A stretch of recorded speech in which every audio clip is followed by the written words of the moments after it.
Welcome to Heartbreak Chronicles. It all started with an inexplicable package. It was late afternoon, a week before the 15th wedding anniversary, when a thick craft paper bag was delivered to Eric's doorstep by courier. Oddly enough, there was no sender information on the package, and the recipient's address was correctly written as their home. But the recipient's name was Cara, a completely unfamiliar name. On weekdays, packages are basically signed for by his wife, Cara, so it's rare to receive a package with an unfamiliar name at home. Eric walked back inside with the package and Cara, who was preparing dinner in the kitchen, peeked out, an imperceptible flash of panic on her face. "Whose package?" she asked, her tone a little sharp. "I don't know." Eric raised the package in his hand. "The addressee says Cara. Do we know each other?" Cara's eyes twinkled for a moment as she walked over and quickly took the package from Eric's hand. "It's probably in the wrong mail. I'll take care of it." With that, she turned with the package and walked into the bedroom and closed the door behind her. Eric watched his wife's slightly erratic behavior with a twinge of suspicion. Without making a sound, he turned and walked back into the living room, but the strange package stuck in his heart like a thorn.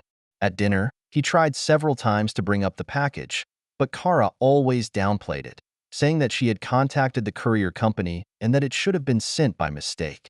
For the next few days, life seemed to return to its usual calm. But after the package incident, Eric felt more and more that something wasn't right in the house. After 15 years of marriage, he and Cara have developed a tacit understanding of each other, and he is able to capture the meaning of even a subtle expression or an unintentional gesture. And for a few days, Cara seemed to be shrouded in a fog that he couldn't really see. He began to remember. When exactly did this feeling start? It seems that Cara started traveling a few years ago. Before each trip, she always shows some excitement, but when Eric asks for specific details about the trip, she is always vague, saying only that she is going to attend some industry conferences or study projects.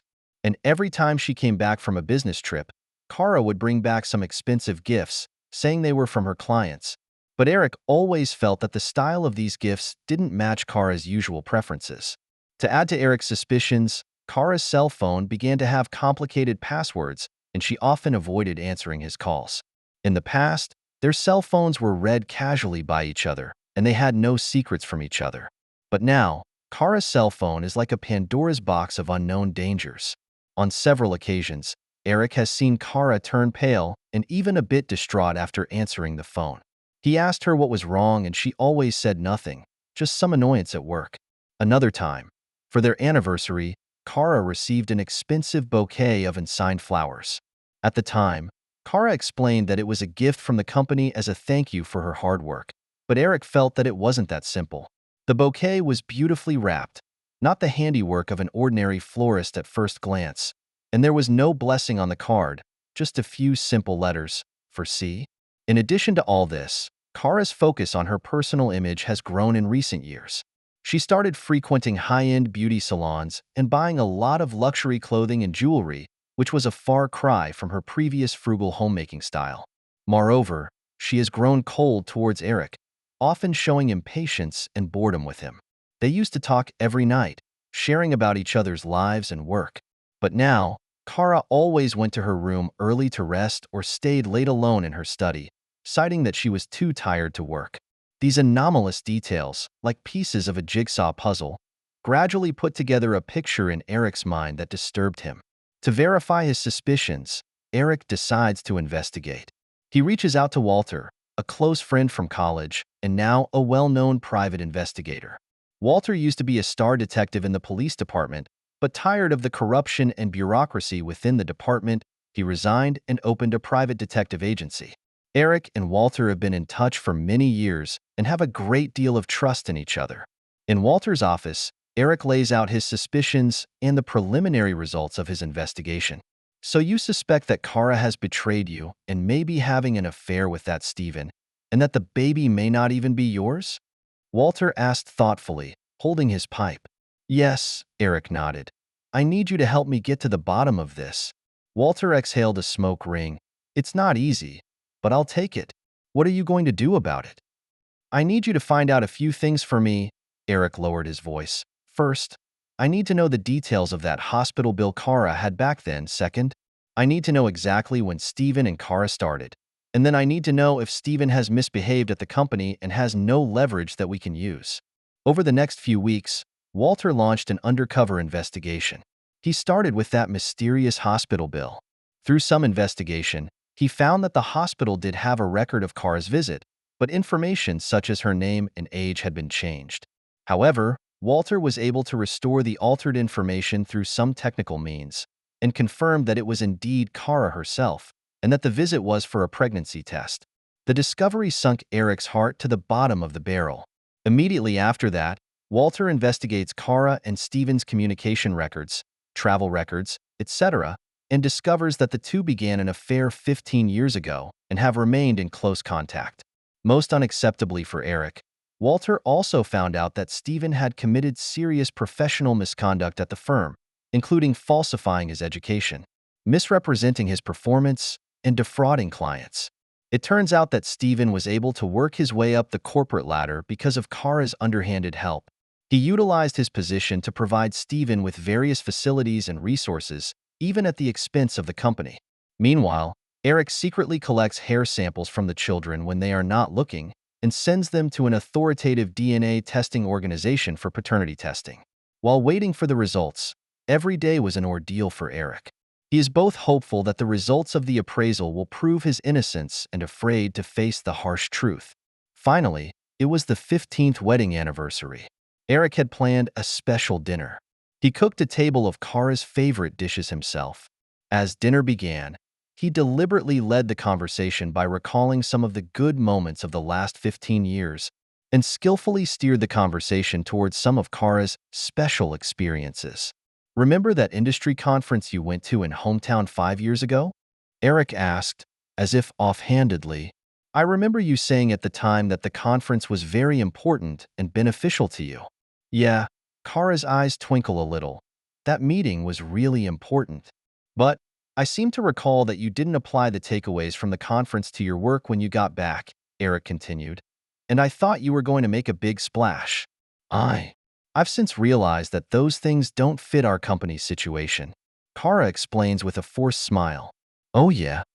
Eric smiled and asked, what about the project you went to inspect 8 years ago? At that time, you swore that the project would bring huge profits to our company. What happened? It seems to have ended up as well. That project has since had some problems, so it's been put on hold. Cara's voice trailed off. And 10 years ago, enough. Cara's brother, Steven, who was at the dinner via video link, suddenly interrupted Eric. What's wrong with you tonight, brother-in-law? Why do you keep bringing up these old stories? Eric ignored Steven and continued to say to Cara, I still remember that when we first got married, you said that your greatest wish was to travel around the world with me. But after all these years, it seems like we haven't even gone on a honeymoon. Eric, what are you trying to say? Cara's face turned a little pale. I wanted to say, Eric took a deep breath and slowly pulled a craft envelope out of his pocket, that on this special day of our 15th wedding anniversary, I wanted to give you a gift. Cara takes the envelope suspiciously and opens it to reveal that it contains several sheets of paper. She drew out the first one and only glanced at it before her face instantly turned pale. What's this? Steven asked on the other end of the video. Sis, what's wrong with you? Eric spoke calmly. This is the DNA paternity test report. The report shows that the 3 children in our family are not related to me. Cara, Steven, shouldn't you give me an explanation? A DNA paternity report? What are you talking about? Steven shouted from the other end of the video, pretending to be calm. Brother-in-law, are you out of your mind? Can you even make this kind of joke? What evidence do you have to prove that this report is true? Cara slumped in her chair, her face as white as paper, her eyes filled with fear and despair. She opened her mouth as if to say something, but couldn't. Eric looked at them calmly and handed Cara the report in his hand. I think this report speaks for itself. Of course, you can choose not to believe it, but I suggest you'd better face reality. He paused and then continued. I can provide more evidence if you need it. For example, all of your call logs and text message logs for the past 15 years, as well as the photos and videos Walter took of you together. I'm sure they'll leave you speechless." Stephen tried to weasel his way out of it, but Eric didn't want to hear any more. He hung up the video call straight away, then turned and looked at Cara. "Now, it's just the two of us. Tell me what the hell is going on here." Tears came to Cara's eyes. "Eric, I know I'm sorry, but I'm begging you. For the sake of the three kids, don't make a big deal out of this, okay?" "The child's part?" Eric's voice was full of sarcasm. "Why didn't you think of the children when you betrayed me? When you fornicated with Stephen, why didn't you think of the children? And now you know you're doing it for the children?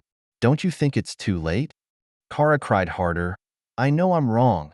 I know I'm sorry, but I'm begging you, don't hurt the kids, they're innocent." "Innocent?" Eric gave a laugh. "They are innocent. But what about me? I've been kept in the dark by you like a fool for the past 15 years. Am I not innocent? Tell me, in these 15 years, have you ever felt guilty about me for even a moment? Was there even one moment when you thought of confessing to me?" Cara couldn't answer. She could only keep crying and pleading. "Okay, stop crying." Eric took a deep breath and tried to calm himself. "Crying won't solve anything now that it's over.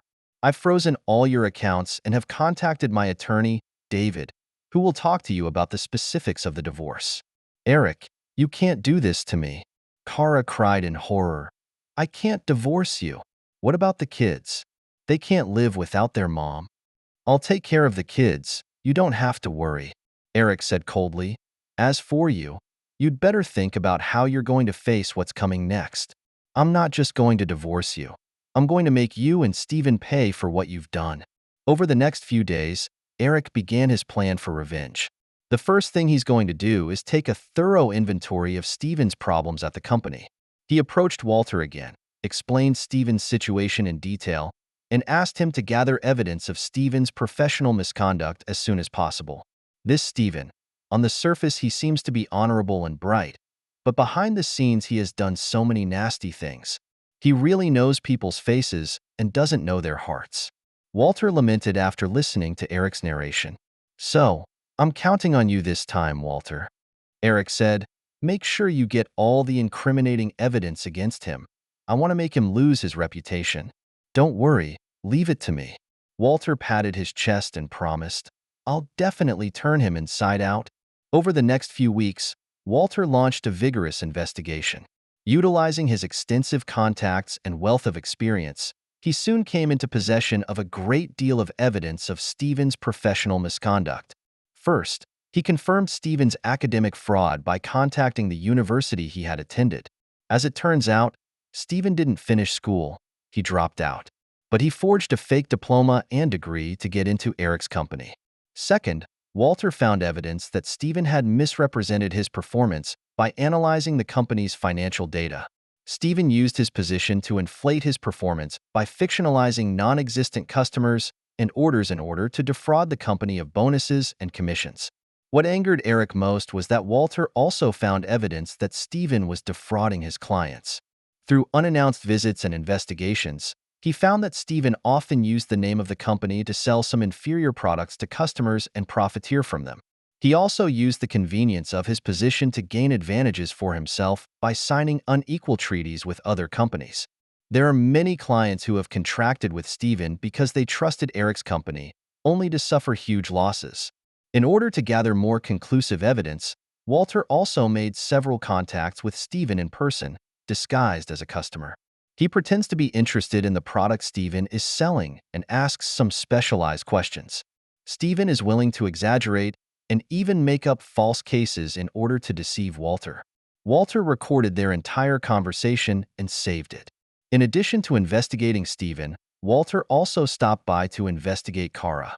He discovered several properties of unknown origin and large cash deposits in Cara's name.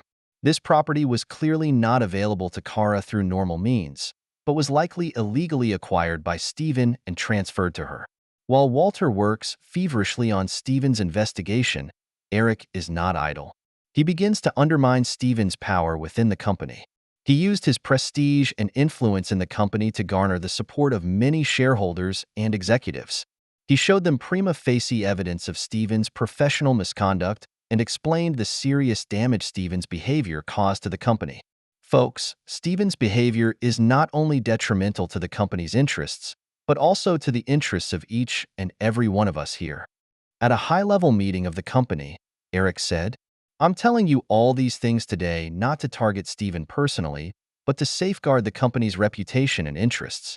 I hope everyone can support me and work together to remove the black sheep from the company." Eric's words had a strong reaction from the crowd. Some shareholders and executives who had supported Steven were beginning to waver. They realized that if they continue to condone Steven's behavior, it will ultimately be their own interests that will be damaged. "Eric, you're right.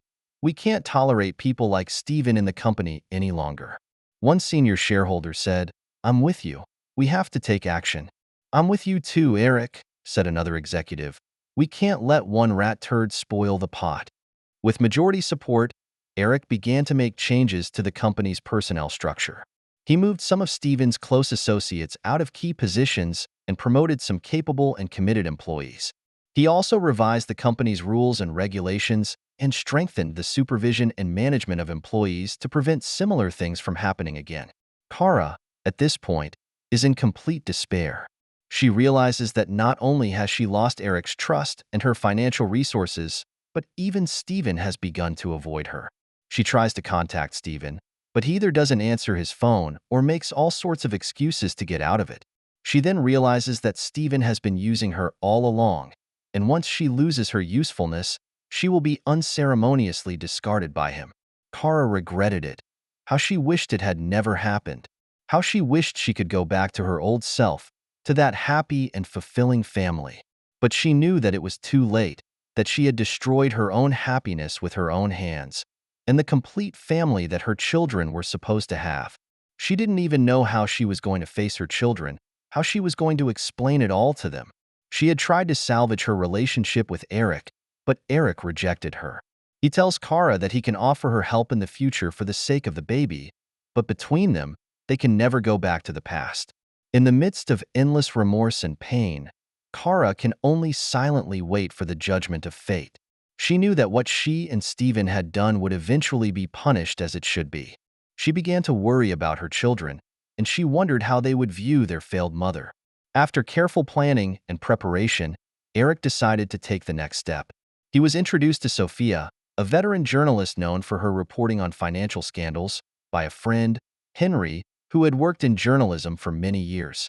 Eric, Henry, and Sophia met in a quiet cafe. Eric gave Sophia a detailed account of Steven's misbehavior and provided all the evidence Walter had gathered. The evidence is overwhelming enough to prove that Steven has serious ethical issues and is even suspected of breaking the law. Eric said, "I hope you can make these things public so that the public can know the truth and Steven can get the punishment he deserves."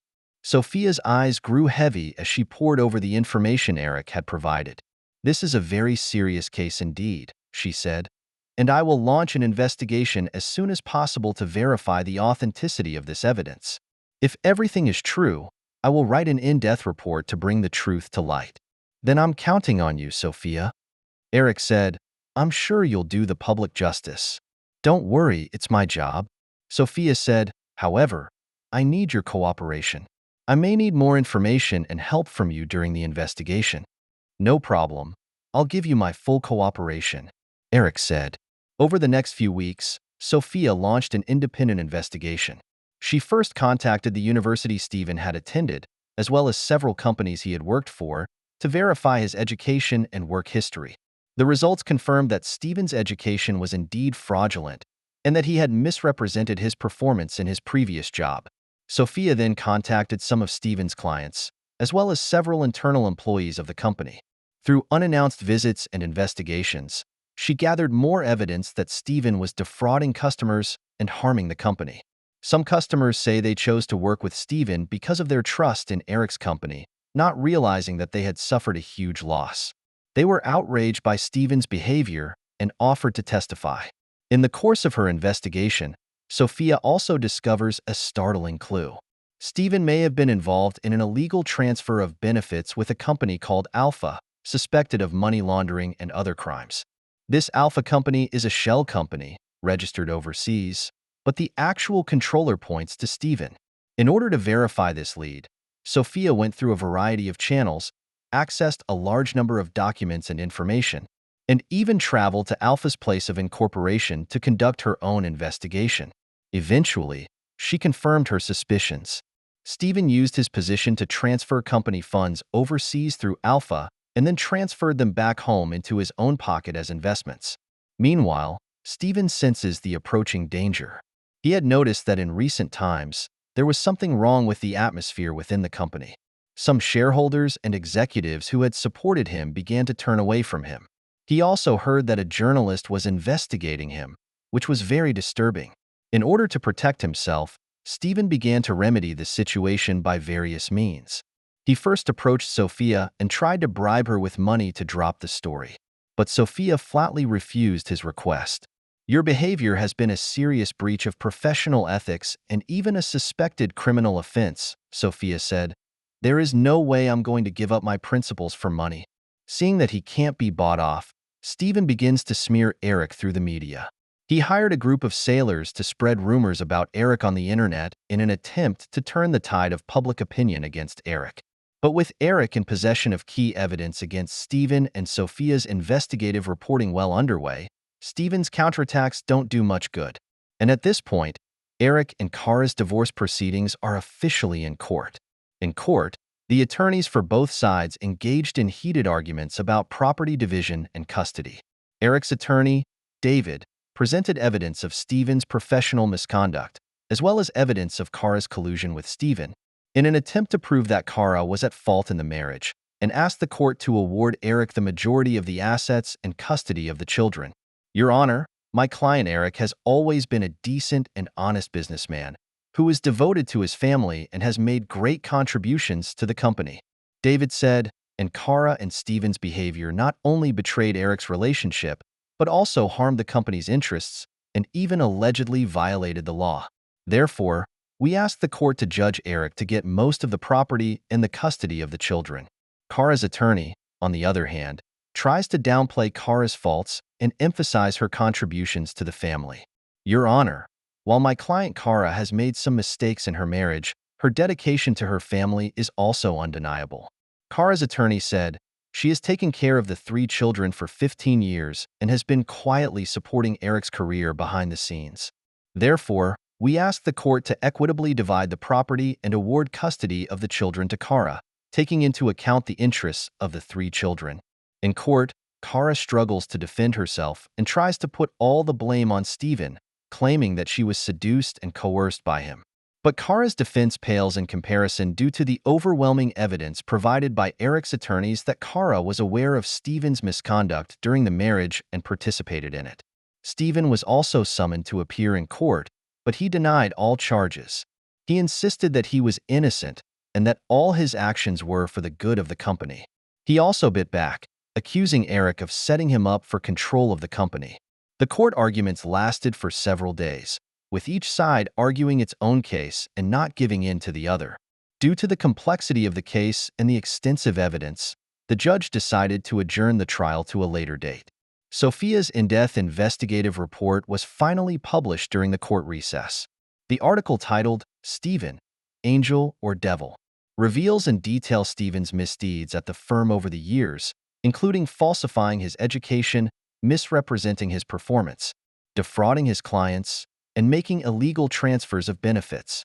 The report cites detailed evidence and authoritative findings, and each allegation is supported by specific cases and data, making it impossible to question its veracity. When the report was published, it immediately caused an uproar in the community. Stephen's company's stock price plummeted, clients canceled contracts, and partners began to reevaluate their relationships with the company. Stephen became a target and was strongly condemned by public opinion. There have been calls for the relevant authorities to investigate Stephen and hold him legally accountable. Cara was also condemned by public opinion. Her social accounts were flooded with abuse from netizens, and she was even afraid to leave the house. She felt fear and despair like never before, and she knew that it was all over for her and Stephen. Sophia's in-depth report was a bombshell that completely destroyed Stephen's business empire and personal image that he had been building for years. This was closely followed by the court's final judgment in Eric and Cara's divorce case. In her judgment, the judge noted that Cara had been grossly negligent during the marriage, had maintained a long-term improper relationship with Stephen, and had used her position to assist Stephen in harming the company's interests. In light of these facts, the court awarded Eric the majority of the property, including the majority of the company's equity, as well as 3 properties. Custody of the 3 children also goes to Eric, with Cara having regular visitation but not being involved in any major decisions about their education and lives until they reach adulthood. In the case of Stephen, the court found that he had committed serious malpractice during his tenure of office, which resulted in substantial financial losses to the company. The court ruled that Stephen compensated the company for all the losses and transferred the clues of his suspected crimes to the relevant departments. Soon after, Stephen was taken away by the relevant authorities for investigation and will be severely punished by the law. After the storm, Eric finally won the brutal war. He not only defended his rights, but also removed a tumor from the company. However, standing at the pinnacle of victory, he did not feel the expected relief and joy, but rather a deep exhaustion and emptiness. After the court's sentencing, Cara finds Eric, and it's the first time they've seen each other alone since the scandal broke. Cara's face had lost its old glow, replaced by a deep haggardness and remorse. "Eric, I know I'm sorry to you, and I'm sorry to the children." Cara's voice was low and hoarse. "I just hope that you can give the kids a chance to not resent me for the sake of us once being husband and wife." Eric looked at the woman in front of him, the woman he once loved, and his heart was full of mixed feelings. He had hated her and resented her, but at the moment, all those intense emotions seemed to be fading with the passage of time. "The kids I'll take care of," Eric said. "They have a right to know the truth, but I'll guide them through it all with a healthy mindset. As for you, I also hope you can start over and live your life." Cara was in tears. "Thank you, Eric. I know how much you must hate me, but I still want to say that I really know it was wrong, and I will spend the rest of my life trying to make it right." Eric didn't say anything else, just nodded silently. He knows that everything is over between him and Cara, but they still need to maintain a subtle connection for the sake of the children. Over the next few days, Eric devoted his full attention to rebuilding the company. He began with a general meeting of all employees, where he gave them a frank account of the company's previous problems and announced a series of reforms. "The past has happened and we can't change it," Eric said at the conference. "But we can learn from it and work together to make the company better. I promise that I will lead the way in building a fairer, more transparent, and more efficient company where every employee can realize their value." Eric's words won a round of applause from the staff. They saw Eric's determination and drive, and were confident in the company's future. Under Eric's leadership, the company gradually came out of the doldrums and began a steady rebound. While handling the company's affairs, Eric also strives to play a good role as a father. He takes time out of his day to be with the children, to talk and play with them, and to find out what they are thinking and feeling. He explained to the children honestly what happened back then and told them that although he and Cara were divorced, he and Cara would always be their parents and would love them forever. After the initial shock and pain, the children are also coming to terms with reality. They understood their father's plight and felt his love for them. In spending time with Eric, their relationship grows closer. As the children spend time with Olivia, they gradually begin to accept this kind and gentle woman. They feel motherly love from her and slowly accept her as their new family member. 5 years later, Eric and Olivia started a new family and they have adorable twins. Olivia is an excellent counselor who has used her expertise and compassion to help Eric and the children move on from their past. The 3 children are growing up healthy and happy under the loving care of Eric and Olivia. The eldest son, James, became an excellent engineer with a calm and responsible personality. The second daughter, Lily, became a brilliant doctor, kind and compassionate. The youngest son, Tom, became an accomplished lawyer and aspired to be a man of integrity like his father. 25 years later, Eric passed away at the age of 75. Before he passed away, he left the majority of the company's shares to James with instructions to continue the company's fine tradition of being a responsible and committed entrepreneur. At the funeral, James announced that a $5 billion Musser Institute for Corporate Ethics, named in Eric's honor. would be established and dedicated to the advancement of business ethics and social responsibility. My father's life was one of many storms, James said at the funeral, but he always stayed true to his principles of being a man of integrity and honesty. He was not only a successful entrepreneur, but also a great father. Through his actions, he taught us what responsibility, what bearing, and what love are. We will always remember his teachings and pass on his spirit. And Stephen, after spending a dozen years in prison, died of an illness. After serving her sentence, Cara chooses a remote town, changes her name, and lives a life of seclusion. She made a pact with Eric to never be in the children's lives again, only to learn something about them through Olivia. She runs a small flower store in a small town and lives a quiet and peaceful life. She devotes all her energy to caring for her flowers and plants, as if this is the only way to bring a moment of peace to her heart. Years later, when Lily returns to town with her own children and stumbles into the flower store, they don't recognize each other. Cara just smiled and introduced Lily to the flowers as she would any other customer. The sunlight poured in through the glass windows and shone on Cara's face, and Lily realized that there seemed to be a hint of familiarity between the brows of this strange, albeit aging, woman. But she didn't think much of it, bought a bouquet of flowers and left. In that moment, Cara recognized that it was her daughter, but she didn't go up to her. She knew that this was the best way for her to atone for her past. She will always keep this love buried in her heart and silently bless the children.